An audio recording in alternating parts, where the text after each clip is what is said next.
Assalamualaikum warahmatullahi wabarakatuh. Kami dari kelompok 3 kelas A dengan mata kuliah Farmasi Sosial akan menjelaskan materi mengenai peran farmasi dalam masyarakat.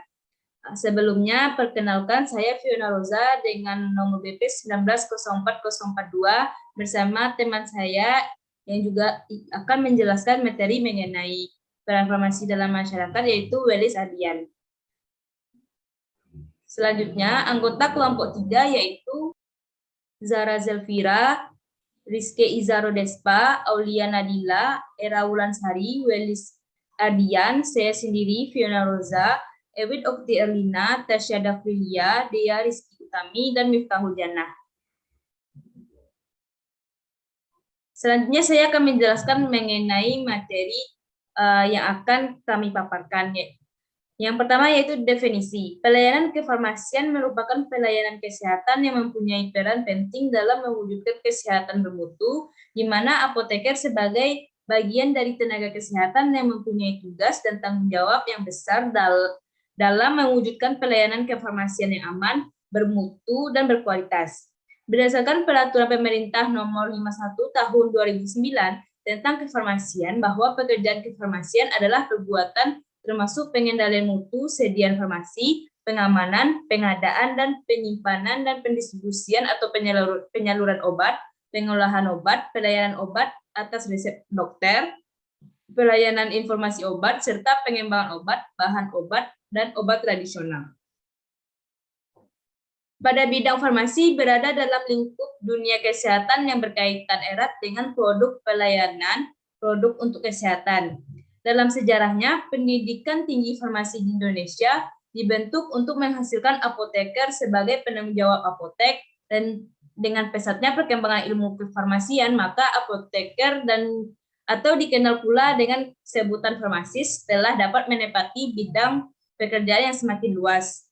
Apotek, rumah sakit, lembaga pemerintah, perguruan tinggi, lembaga penelitian, laboratorium pengujian mutu, laboratorium klinis, laboratorium forensik, berbagai jenis industri meliputi industri obat, kosmetikal, jamu, obat herbal, fitofarmaka, nutraceutical, health food, obat veteriner, dan industri vaksin. Lembaga informasi obat serta pelayanan obat kepada penderita melalui berbagai tahapan pekerjaan meliputi diagnosis penyakit, pemilihan, penyiapan, dan penyerahan obat kepada penderita yang menunjukkan suatu interaksi antara dokter, farmasis, penderita sendiri, dan khususnya di rumah sakit melibatkan perawat. Dalam pelayanan kesehatan yang baik, informasi obat menjadi sangat penting, terutama informasi dari farmasis, baik untuk dokter, perawat, dan penderita. Selanjutnya yaitu menurut Kemenkes Republik Indonesia nomor 889 tahun 2011, apoteker adalah sarjana farmasi yang telah lulus sebagai apoteker dan telah mengucapkan sumpah jabatan apoteker. Pada pernyataan tersebut dapat diartikan untuk dapat menjadi seorang profesi apoteker harus dapat melalui perjalanan yang panjang, mulai dari sarjana kefarmasian selama 3,5 sampai 4 tahun normalnya, profesi apoteker 1 tahun, ujian OSCE dan UKAI. Setelah lulus program kefarmasian, seorang apoteker dapat memilih beberapa bidang yang ingin digeluti seperti bidang farmasi, klinis, industri, pemerintahan, dan lain sebagainya. Pada bidang farmasi klinis atau masyarakat, eksistensi seorang apoteker sangat diperlukan. Sebagai contoh, di apoteker di puskesmas dan rumah sakit dapat memberikan edukasi atau konsultan terkait obat yang akan digunakan oleh pasien. Apoteker juga memastikan kualitas obat yang akan diberikan kepada masyarakat dengan kualitas yang baik.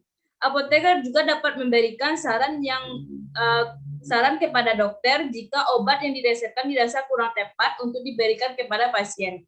Keberadaan seorang apoteker di apotik tidak kalah penting. Apoteker yang bertugas di apotik juga memiliki peran yang signifikan untuk masyarakat, seperti memberikan konsultasi atau membantu pemilihan obat kepada pasien, menjaga kualitas obat di apotik, dan memberikan edukasi kepada masyarakat. Selanjutnya yaitu saya akan menjelaskan mengenai 9 star farmasis. Yang pertama ada care and giver. Apoteker dapat memberikan pelayanan kepada pasien, memberikan informasi obat kepada masyarakat, dan kepada tenaga kesehatan lainnya. Yang kedua, ada decision maker. Apoteker mampu mengambil keputusan baik terkait pasien dan manajerial. Yang ketiga, ada komunikator. Apoteker mampu berkomunikasi dengan baik dengan beberapa pihak seperti pasien, konsumen, dan tenaga kesehatan lainnya. Yang keempat, ada sebagai leader. Apoteker mampu menjadi seorang pemimpin. Sebagai contoh, bertanggung jawab dalam pengelolaan apotek mulai dari manajemen pengadaan, pelayanan, administrasi, dan lain sebagainya. Yang kelima, bisa sebagai manajer.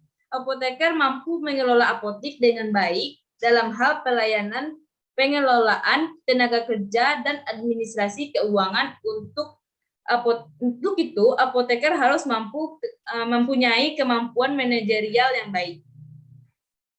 Yang keenam, ada long life learner. Apoteker harus terus-menerus menggali ilmu pengetahuan, senantiasa belajar ilmu-ilmu baru yang dapat berguna bagi masyarakat.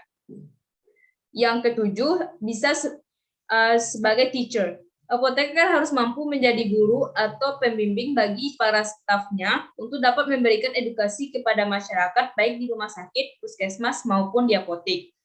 Yang kedelapan, ada sebagai research. Apoteker berperan serta dalam berbagai penelitian untuk mengembangkan ilmu yang dapat berguna bagi masyarakat. Dan yang terakhir, yaitu entrepreneur. Apoteker diharapkan terjun menjadi wirausaha dalam mengembangkan kemandirian serta membantu kesejahteraan masyarakat. Baik, materi selanjutnya akan dijelaskan oleh teman saya, yaitu Welis Ardian. Kepada Welis, dipersilakan. Assalamualaikum warahmatullahi wabarakatuh. Perkenalkan, nama saya Welis Ardian, NIM 1904041. Di sini saya akan melanjutkan presentasi yang sudah disampaikan oleh rekan saya, Fiona. Yang pertama kita akan melihat yaitu farmasi dalam kesehatan masyarakat. Proses farmasi hingga kini masih belum sangat dikenal luas oleh masyarakat. Keterkaitan farmasis dalam fungsi kesehatan masyarakat, terutama dalam menyusun kebijakan menyangkut kesehatan, baik organisasi, lokal, regional, nasional, maupun internasional. Parameter umum tentang hubungan farmasis dengan kesehatan masyarakat adalah penggunaan obat rasional yang terkait kebijakan publik. Jika farmasis tidak terlibat dalam penentuan kebijakan tersebut, maka pelayanan kesehatan masyarakat tidak terlayani secara optimum. Selanjutnya ada beberapa hal yang melibatkan farmasis dalam kesehatan masyarakat.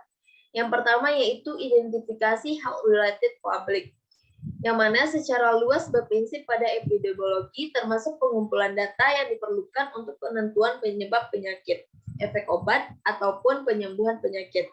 Dalam hal ini mungkin akan muncul masalah diantaranya yaitu prevalensi dan insidensi penyakit, jumlah dan penderitaan ADRS, tingkat kepatuhan minum obat, biaya, karakteristik peresepan, kesalahan dispending, dan pengobatan itu sendiri. Selanjutnya yaitu farmasis berperan dalam penentuan prioritas kesehatan lewat proses legislatif atau regulasi, yaitu penentuan alokasi dana untuk pelaksanaan pelayanan kesehatan. Selanjutnya, farmasis berperan dalam health planning. Yang dimaksud dengan health planning yaitu setelah prioritas ditentukan, program pelaksanaan disusun secara sistematik sesuai tujuan yang telah ditetapkan. Selanjutnya adalah evaluasi program. Di sini farmasis harus mengumpulkan data untuk digunakan sebagai umpan balik bagi proses akan menjadi dinamik. Yang selanjutnya yaitu reimbursement economic. Di sini farmasis berperan untuk mengalokasikan biaya dan pengelolaan secara untuk pelayanan harus diupayakan secara optimal. Selanjutnya yaitu peran farmasis dalam program legislatif atau regulasi. Di sini farmasis berperan dalam nasional. Dan yang terakhir yaitu increasing access to health yang mengoptimalisasi fungsi. Selanjutnya adalah aktivitas farmasis dalam beberapa peran farmasis dalam kesehatan masyarakat. Yang pertama yaitu imunisasi. Dalam imunisasi mungkin peran farmasis tidak terlalu terlihat. Namun, seorang farmasis akan memberikan suplai logistik, dan hal yang paling penting adalah farmasis berperan dalam penyuluhan kesehatan pada masyarakat, sehingga dapat meningkatkan partisipasi terutama dalam agenda imunisasi ini. Selanjutnya yaitu penyuluhan tentang penyalahgunaan dan penggunaan obat yang salah, seperti penyalahgunaan alkohol, merokok, zat aditif yang lain, dan dosis obat.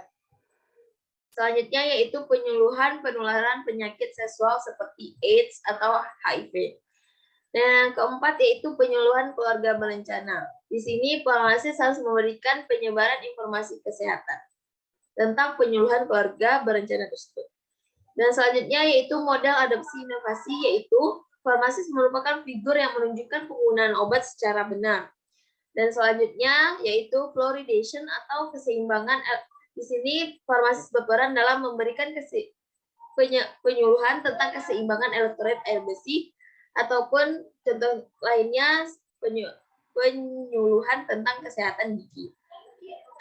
Yang selanjutnya yaitu farmasis berperan dalam memberikan promosi kesehatan. Yang pertama yaitu pencegahan keracunan. Farmasis akan menunjukkan penyuluhan tentang tindakan awal, pertolongan pertama kesehatan, dan pemberian antidotum. Selanjutnya peran farmasis yaitu fakery, yaitu penyuluhan tentang obesiti, penyakit degeneratif, penyakit kronik, dan penyakit menular.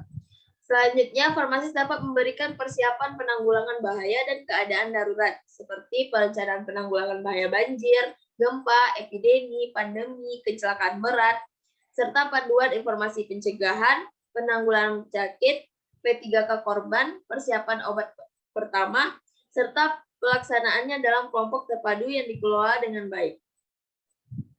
Peran selanjutnya yaitu perlindungan atau monitoring terhadap lingkungan, yaitu farmasis akan menginformasikan dampak semua bentuk polusi terhadap kesehatan dalam masyarakat. Selanjutnya yaitu keamanan tempat kerja.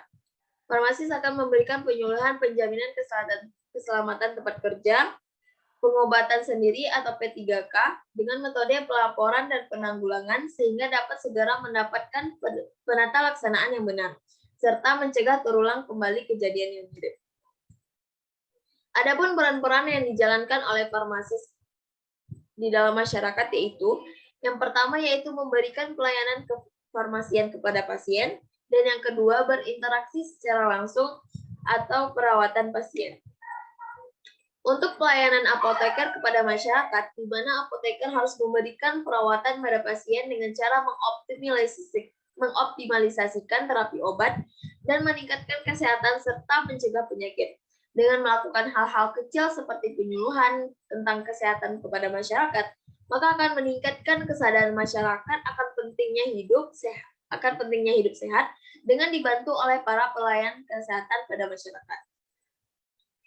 Selanjutnya kita akan melihat peran-peran sebagai farmasis yang harus dilaksanakan untuk menyongsong Indonesia sehat di tahun 2025, yaitu dengan memperdalam wawasan masyarakat mengenai kesehatan dan informasi tentang obat walaupun masih menjenjang S1.